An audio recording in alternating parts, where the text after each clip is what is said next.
1974 সালের নভেম্বর মাসের কথা। নিউ ইয়র্কের লং আইল্যান্ডে অবস্থিত একটি শান্ত শহর যার নাম ছিল অ্যামিটিভিল। এখানে 112 নম্বর ওশান এভিনিউতে ছিল একটি সুন্দর সাদা রঙের বাড়ি। এই বাড়িতে বাস করত ডিফিও পরিবার। 1974 সালের 13ই নভেম্বর রাতে বাড়ির বড় ছেলে রোল্যান্ড ডিফিউ জুনিয়র, যাকে সবাই বুচ বলে ডাকত, হঠাৎ করে নিজের পরিবারের 6 জন সদস্যকে ঠান্ডা মাথায় গুলি করে হত্যা করেছে। তারা সকলেই গভীর ঘুমে আচ্ছন্ন ছিল। ঘুমন্ত অবস্থায় কেউই বুঝতে পারেনি তাদের জীবনের শেষ মুহূর্ত চলে এসেছে আজকের রাতেই। এই মর্মান্তিক হত্যাকাণ্ডটি শুধুমাত্র তার পরিবারকেই শেষ করেনি, বরং সেই বাড়ির ভবিষ্যৎকেও এক চিরস্থায়ী অভিশাপে আবদ্ধ করে রেখেছিল। ডিফিও পরিবারের সেই বাড়িটি ছিল দেখতে একদম সাধারণ, তবে এর অভ্যন্তরে ঘটে গিয়েছিল এমন কিছু যা সমস্ত স্বাভাবিকত্বকে হার মানিয়ে তোলে। রোল্যান্ড ডিফিও জুনিয়র একে একে তার বাবা রোল্যান্ড সিনিয়র, মা লুইস এবং তার 4 ভাই বোন ডন, অ্যালিসন, মার্ক এবং জনকে খুব কাছ থেকে গুলি করে হত্যা করে। প্রত্যেকেই তাদের নিজ নিজ বিছানায় ঘুমাচ্ছিল এবং অবাক করার বিষয় ছিল যে এত বড় গুলির শব্দেও কেউ ঘুম থেকে ওঠেনি বা পালানোর চেষ্টা করেনি। তাদের সকলের লাশ একই অবস্থায় পড়েছিল,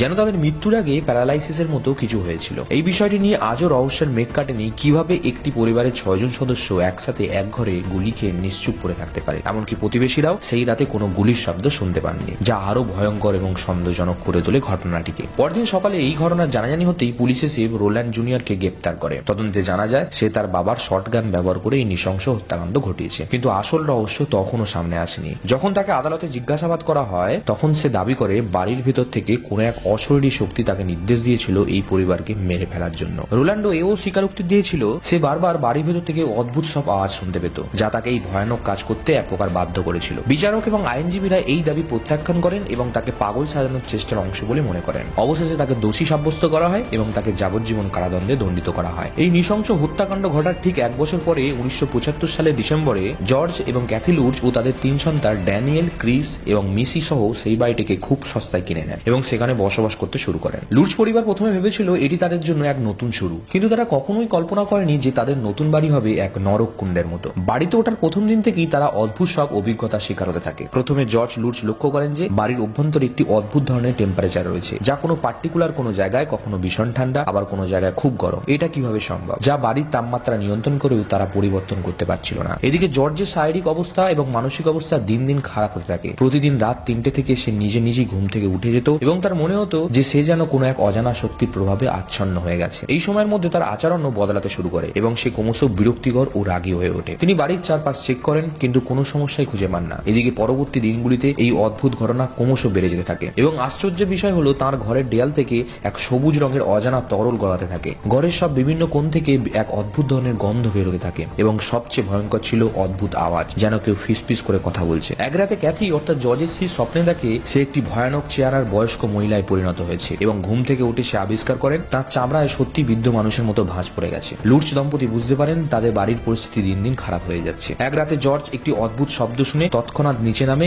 এবং দেখে তাদের কুকুরটি বাড়ির বাইরের দরজার সামনে দাঁড়িয়ে কিছু একটা দিকে তীক্ষ্ণ নজরে তাকিয়ে রয়েছে। পরিস্থিতির ভালো মন্দ না বুঝে কৌতূহল বশত সে বাইরে গিয়ে দেখে কিন্তু কিছুই দেখতে পায় না। এই ধরনের ঘটনা দিনে দিনে আরো বাড়তে থাকে এবং বাড়ির ভেতরের পরিবেশ এমন ভয়ঙ্কর হয়ে ওঠে যে তাদের মনে হচ্ছিল তারা যেন এক অভিশপ্ত স্থানে বাস করছে। ক্যাথি এবং জর্জ বুঝতে পারেন যে এই বাড়িতে আর এক মুহূর্ত থাকা নিরাপদ নয়। তারা একজন স্থানীয় চার্চের ফাদারকে ডাকেন, যিনি বাড়িটি শুদ্ধ করতে আসেন, কিন্তু তিনি নিজেও এক অদ্ভুত ধরনের অভিজ্ঞতার সম্মুখীন হন। ফাদার জানান যে তিনি বাড়ির ভেতরে প্রার্থনা করতে শুরু করেন। তখন তিনি একটি গভীর চাপা কণ্ঠ শুনতে পান, যা তাকে বাড়ি ছেড়ে চলে যেতে নির্দেশ দেয় এবং তিনি ঘরের মধ্যে ঢোকার পরেই তিনি মাথা ঘুরে পড়ে যান এবং তার গায়ে ভয়ানক বিশ্রী ফোঁড়া ওঠে এবং জর্জকে তিনি পরে নির্দেশ দেন এই বাড়ি অভিশপ্ত, তার এখানে আর না থাকাই ভালো হবে। এই ঘটনার পরে লুটজ পরিবার সম্পূর্ণ আতঙ্কিত হয়ে ওঠে। আর এক রাতে জর্জ দেখেন তার মেয়ে জানালাতে দাঁড়িয়ে কারোর সাথে কথা বলছে। সে জিজ্ঞাসা করলে মেয়েটি বলে তার জোরি নামের এক অদৃশ্য বন্ধুর সাথে কথা বলছিল। জর্জ আরো ভীত হয়ে যান যখন তিনি দেখেন যে মেয়েটির কল্পিত বন্ধু একটি লাল চোখের শুকর আকৃতির দৈত্য। সেই রাতে জর্জ অনুভব করেন কেউ যেন তাকে বিছানায় চেপে ধরে আছে। তিনি নিজেকে মুক্ত করতে পারছিলেন না আর তার চারপাশে ছিল কেবল ঘন অন্ধকার। এইভাবেই অতৃপ্ত আত্মার ক্রমাগত অত্যাচারে মাত্র 28 দিনের মধ্যে লুটজ পরিবার বাড়িটি ছেড়ে পালিয়ে যান। তারা কোনো কিছুই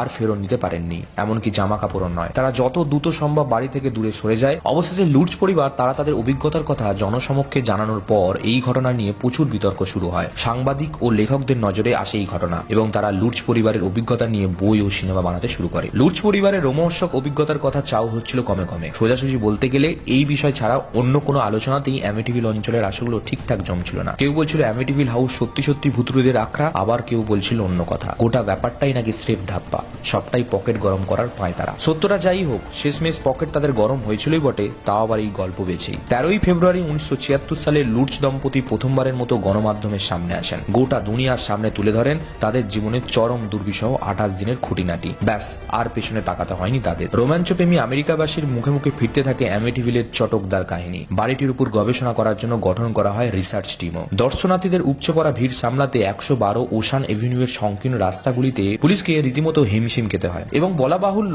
কাকতালীয়ভাবে গবেষণার ফলাফলও অ্যামিটিভিল আতঙ্ককে ভীষণভাবে সমর্থন করে। গবেষণা থেকে জানা যায় ডিফিউ হত্যাযজ্ঞের অনেক আগে সিনেকক ইন্ডিয়ান জাতির কেউ বা কারা এই বাড়িতে পাগলা গারদ গোছের একটি প্রতিষ্ঠান চালাতো। লুটস পরিবার বর্ণিত এই ঘটনাকে কিংবদন্তি পর্যায়ে যেতে এই খবরটি ছিল পর্যাপ্ত, কারণ এই আদিকাল থেকেই প্রায় সকল আমেরিকান ভৌতিক গল্পে উপজাতি সংক্রান্ত উপাদান ছিল একটি অবিচ্ছেদ্য এবং অশুভ অঙ্গ, যার প্রভাব অস্বীকার করতে পারেননি স্বয়ং স্টিফেন কিংও। এই যখন পরিস্থিতি, তখন দৃশ্যপটে আবির্ভাব ঘটে ভৌতিক অলৌকিক কাহিনীকার জে অ্যানসনের। তিনি দেখা করলেন লুটস দম্পতির সাথে, কিনে নিলেন তাদের অ্যামিটিভিল অভিজ্ঞতার কপিরাইট। এমনটি হয়তো প্রত্যাশা ছিল ঋণগ্রস্ত জর্জ ও ক্যাথলিনের, কারণ তারা তাদের সেভিংস জমিয়ে যে বাড়িটি কিনেছিল তা মাত্র 28 দিনের মধ্যেই ছেড়ে দিতে হয়েছিল। তার ফলে তারা এক প্রকার দেউলিয়া হয়ে পড়েছিল। এরপরে 1977-এর শেষার্ধে বাজারে এলো the Amityville horror a true story. এই একটি বইয়ের জন্যই অ্যানসন পরিচিত পেলেন বিশ্বব্যাপী। তবে সেই পরিচিতির কতটুকু তার সাহিত্য প্রতিভার জন্য সে বিষয়ে সন্দেহের অবকাশ রয়েছে যথেষ্ট, কারণ অ্যামিটিভিল হাউস সম্পর্কে তখনকার জনসাধারণের মনে আগে থেকেই একটা আগ্রহ ছিল। তাই আবার এই বাড়ির উপরই বই লেখা হলো, পাঠক মূল এটাকে স্রিপ লুপে নিল। তাছাড়া এই একটি বই বাদে অ্যানসনের অন্য কোনো কাজ এতটা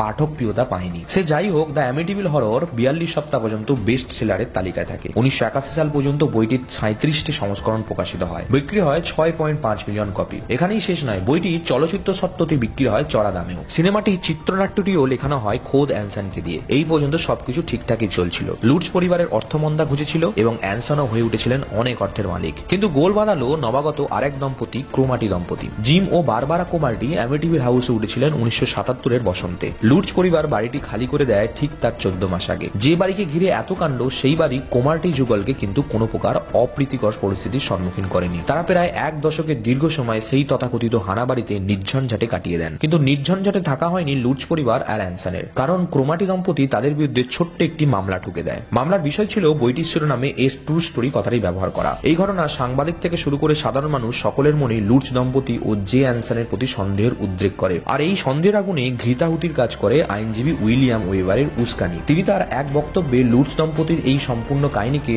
গাঁজাখুরি বলে আখ্যা দেন। এবং বলে রাখা ভালো, এই উকিলের অফিসেই লুটস দম্পতি প্রথমবার গণমাধ্যমের সামনে আসেন। আর এই একই ব্যক্তি ডিফিউ হত্যাকাণ্ডের আসামি পক্ষের উকিলও ছিলেন। তারপর থেকে অ্যানসন ও জর্জ লুটসকে মুখোমুখি হতে হয় নানা প্রশ্নের। অ্যানসন এসব প্রশ্নের উত্তর কিছুটা ঘুরিয়ে পেঁচিয়ে দিল। লুটস বরাবরই দৃঢ়তার সাথে এইসব পরিস্থিতির মোকাবিলা করেছেন। এমনকি মিস্টার এবং মিসেস লুটস উতরে যান লাই ডিটেক্টর স্টেটেও। যদিও অ্যানসন অথবা লুটস দম্পতির কেউই এখন বেঁচে নেই। সুতরাং বুঝতেই পারছেন এই অ্যামিটিভিল আতঙ্কে যে কাহিনী লোকমুখে শোনা যায় অথবা বইয়ে পড়া যায় অথবা রূপালী পর্দায় দেখা যায়, তার কতটুকু সত্য আর কতটুকু মিথ্যা তাই 2024 সালে বসেও ধার্য করা প্রায় অসম্ভব। তাই বিশ্বাস অবিশ্বাসের মানদণ্ডে না মেপে আপনি যদি শুধুমাত্র এই ঘটনা সাহিত্য সংস্কৃতির দিক থেকে মাপেন, তবুও রীতিমতো গবেষণা করার রসদ পেয়ে যাবেন। কেননা এই বাড়ি এবং তাতে কাটানো 28 দিনের উপর ভিত্তি করে শুধুমাত্র সিনেমাই নির্মাণ হয়েছে 23টি। তাছাড়া বই, ডকুমেন্টারি এসব তো আছেই। পরিশেষে শোনা যায় এই ঘটনার মূল সূত্রধর রোল্যান্ড ডিফিউ জুনিয়র জীবন বীমার $2 লক্ষ পাওয়ার জন্য সে ঘটিয়েছিল এই বর্বরিচিত হত্যাকাণ্ড। এই ঘটনার পর থেকে তার একমাত্র ঠিকানা ছিল ফলসবার্গের কারাগার। এবং তার সাথে এটাও জানা যায় 2021 সালের 12ই মার্চ 69 বছর বয়সে বার্ধক্যজনিত কারণে রোল্যান্ড ডিফিউ জুনিয়রের মৃত্যু হয়, যদিও অফিসিয়ালি তার এই মৃত্যুর কারণ জানানো হয়নি। দ্য অ্যামিটিভিল ভুতুরের রহস্য নিয়ে আজকের এই ভিডিওটি এটুকুই। দেখা হচ্ছে আবার নতুন কোনো ভিডিওতে। ভিডিওটি ভালো লাগলে একটি লাইক এবং কমেন্ট করতে ভুলবেন না, এবং আমার এই চ্যানেলটিকে সাবস্ক্রাইব করতে ভুলবেন না। দীপঙ্কর বিনোদন চ্যানেলের পক্ষ থেকে আপনাদের সকলকে জানাই ধন্যবাদ।